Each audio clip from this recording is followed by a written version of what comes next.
Prazer, todo mundo. Eu sou a Daiana, eu sou arquiteta, sou de Taubaté. Eu queria perguntar para a Massal, porque quando você fala da escola, de novo, né, que é a professora que ensina a reguinha e tal, você volta naquilo que vocês estavam falando no começo, do céu é azul, que a professora te exige isso, a árvore é verde, o sol é amarelo, e a criança acaba condicionando, né? Ela nem olha a árvore de outra cor. Mesmo que tenha uma flor, ela vê a árvore verde. Ela acaba enxergando isso verde. Como você trabalha para descondicionar esse olhar desses jovens e, de repente, ensinando outras técnicas, mas descondicionar esse olhar da visão do óbvio que é ensinado, que é pregado pelas professoras, né? Legal. Eu gostei da pergunta. Eu não acho que eu não sei dizer exatamente em que momento eu consigo fazer isso não, viu? Mas eu não sei, para mim cada vez mais tenho reparado que muito, por exemplo, a própria ideia lá do Imagem e Ação tem desconstruído muito isso daí, né? É porque tem umas regrinhas nesse Imagem e Ação, é, que tem a questão do desenhar as palavras que saem, que são os conceitos, mas também tem a questão do, se pegar a palavra repetida, né? Você ter que representar ela de uma outra forma, né? Então não é falar já foi essa palavra, então como ela representa. E eu acho que quando entra nesse processo é muito legal, porque eles percebem que vão indo além, né? Eu acho que a partir daquele momento... Repete, por favor, como é que é esse momento aí de repetir, não repetir a palavra? Como é que é? Não, quando... Porque as palavras voltam, né? E quando repete a palavra, não tem aquela coisa do... Pô, essa palavra já foi. Não, vamos achar uma outra maneira de representar essa palavra, né? E eu acho que quando a gente entra nessa do vamos achar outras maneiras de representar, a gente está muito desconstruindo isso daí, né? A gente está vendo várias maneiras de representar uma mesma coisa. Eu não sei se você estava nessa hora... Você estava quando eu falei da rosa? Tava, né? Mas é esse momento de perceber as várias maneiras como se vê a rosa. Palavra rosa, seja lá o que ela representa, mas como ela representa para cada um, né? E eu tenho sentido que depois desse momento as pessoas estão mais soltas. No começo elas são mais travadas, tanto no começo do jogo a pessoa é sempre mais travada. Mas eu sinto que depois, com o tempo, fica todo mundo mais solto, inclusive na hora de discutir e construir. Estou aprendendo, tudo bem. Porque as pessoas falam, e daí elas percebem isso daí, poxa, porque a crítica é uma coisa que pega. Daí ninguém me criticou no meu desenho, por que eu vou criticar do outro? Vamos ressaltar esses valores, né, em cima do desenho. E isso o coletivo acaba construindo. Temos muitas pessoas acompanhando, inclusive uma boa surpresa que o Gabriel Vicalvi, que é ex-integrante do projeto Cala a Boca Já Morreu, está acompanhando a gente. Um beijo pro Gabriel. Carol Robortella também tá a milhão tweetando aqui, mandando mensagens.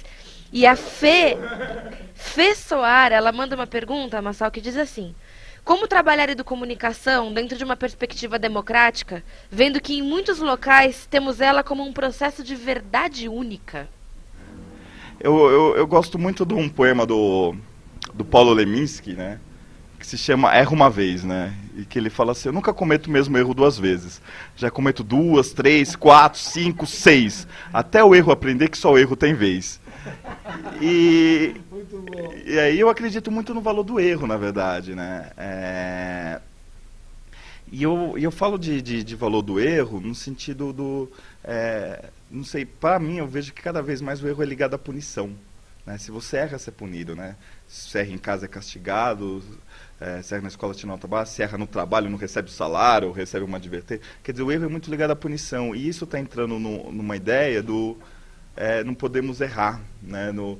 Temos que evitar o erro, porque senão você é punido. E a gente tem que ser perfeito, tá? Então a gente acaba não aprendendo a errar mesmo, né? E eu acho que essa questão da verdade absoluta está muito nessa questão de permitir o erro, né? Eu tô num projeto lá no Cambuci e eu tenho uma jovem lá do projeto que ela tem uma questão de perfeição que é muito grande, assim. Ela é super crítica, ela não é crítica com os outros, mas ela tem uma autocrítica, assim, muito forte, assim. E ela se pesa mesmo, assim, não, tô mal, não fiz bem o vídeo, não, assim, é pesado isso daí, né? E a gente tem muito trabalhado várias vezes sobre discutir isso daí, e as pessoas, inclusive no trabalho coletivo, vão elogiando o trabalho dela e tudo mais.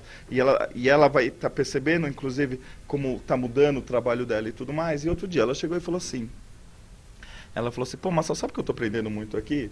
Eu estou aprendendo que eu não preciso ser perfeita.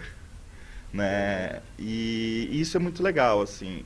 Eu acho que tem esse conceito, né? E é o conceito que, inclusive, tem na comunicação da verdade absoluta, né? A gente lida, assim, as pessoas... É comum a gente falar, pô, é verdade, eu li na revista, é verdade, eu vi na TV, né? Passou na mídia, virou verdade absoluta, né?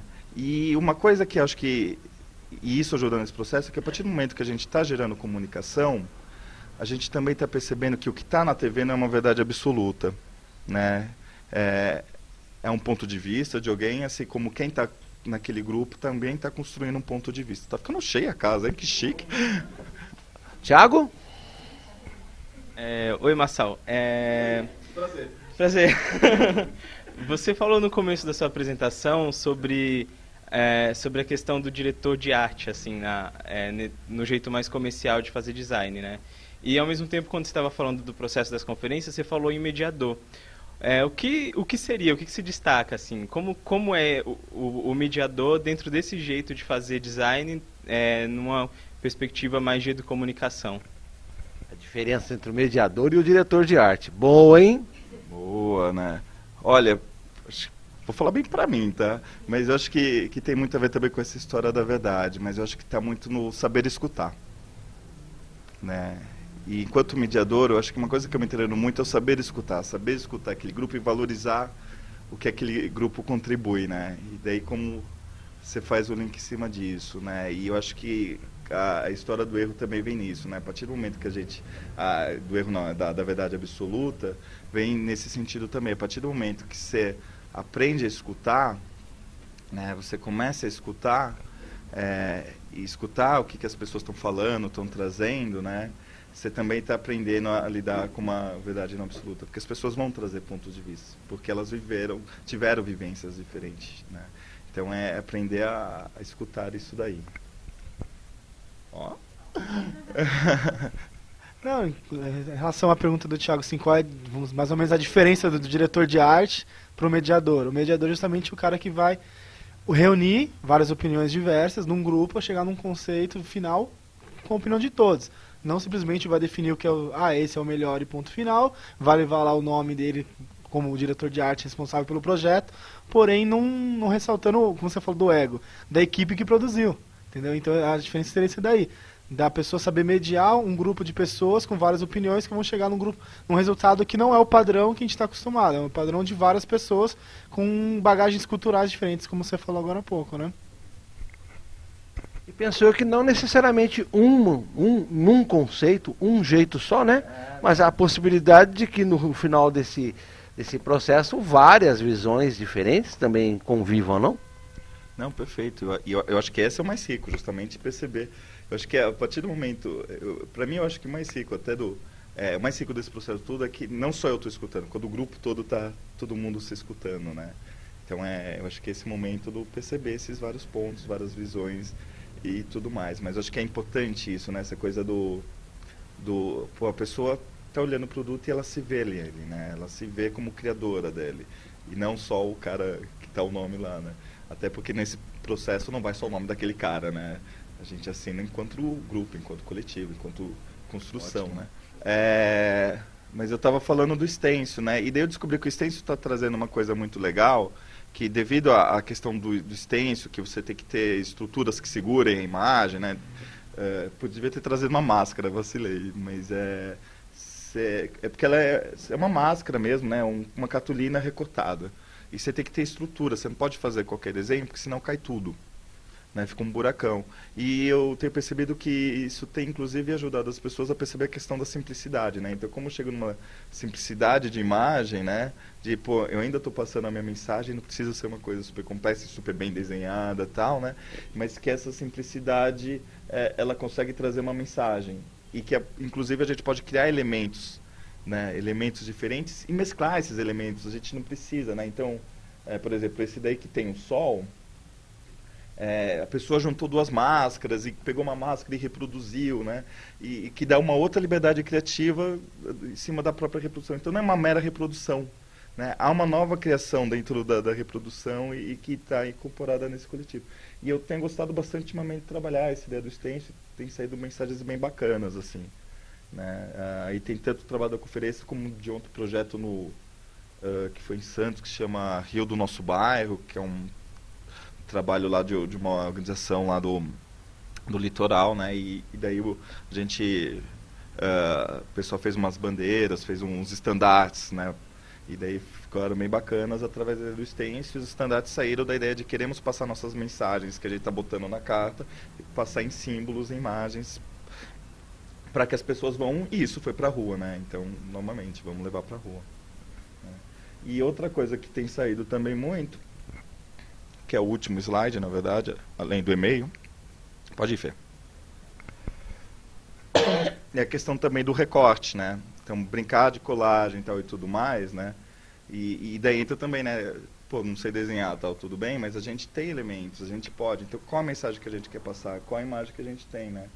E que tem uma qualidade estética muito grande, né? E eles foram construindo isso coletivamente. Pô, queremos passar uma ideia, vamos lá, tua ideia, pô, vamos fazer uma árvore, então vamos achar uma árvore que tem a ver, né? E vamos construindo. Esse, na verdade, é a capa de um fanzine, né? E que é bastante limpa e que passa uma mensagem, né? Então, eles construíram isso daí. Então, existem vários elementos que a gente pode estar usando para a construção disso, inclusive para essa questão do desenho, né? Eu acho que é importante essa questão do desbloquear isso, não sei desenhar, mas também tem essa questão de perceber que imagem não é só desenho, né? E que a gente tem várias maneiras de fazer essa imagem. Talvez porque a imagem seja essencialmente movimento. Boa. Perguntas? Jogo da velha? Edu Comunicacau. Rafael Lira, também muito conhecido entre nós, pede para o Massal falar um pouco sobre a importância dos espaços criativos e do fato de fazer da cidade um espaço criativo. Beijo, Rafael Lira.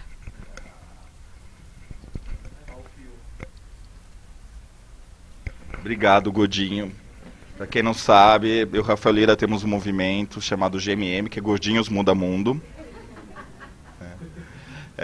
Que vai inclusive da importância de ser gordinho salubre. A gente não está incentivando uma de consumo e tal, mas é importante essa questão do ser gordinho, tá? Porque é uma questão também construída, a beleza tá no cara magro tal, e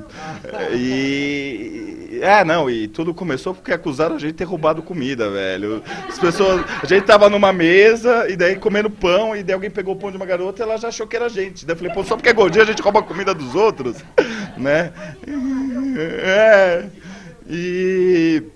Mas eu acho que daí a gente... Mas é uma brincadeira isso, mas é uma brincadeira que é muito verdade, né? Se cria imagens sobre o que é, né? A gente tá falando tanto de imagens, né? Mas se cria imagens do que é, né? E a gente falou, poxa, mas não é feio ser gordinho, não é mal ser gordinho. E na verdade, isso acaba gerando muita baixa autoestima em muitas pessoas. Não só gordinho e tal, né? Mas como a gente diz, a gente é um movimento de peso, né? De muita massa aí pelo Brasil. Então a gente criou esse movimento nessa brincadeira. Mas salubre, gente. É importante fazer exercício, comer salada e tudo mais. No Brasil hoje já é mais de 50% de gordinho, então. É um baita movimento esse. Tá crescendo. O Lula aderiu, um monte de gente adere aí. Mas assim, o que eu falei, salubre, gente. A gente não quer, tô caminhando 7 quilômetros, assim, é importante ser salubre, não é pra... Não estamos incentivando o sedentarismo, a gente só tá falando que ser gordinho não é feio. E comer é bom, né?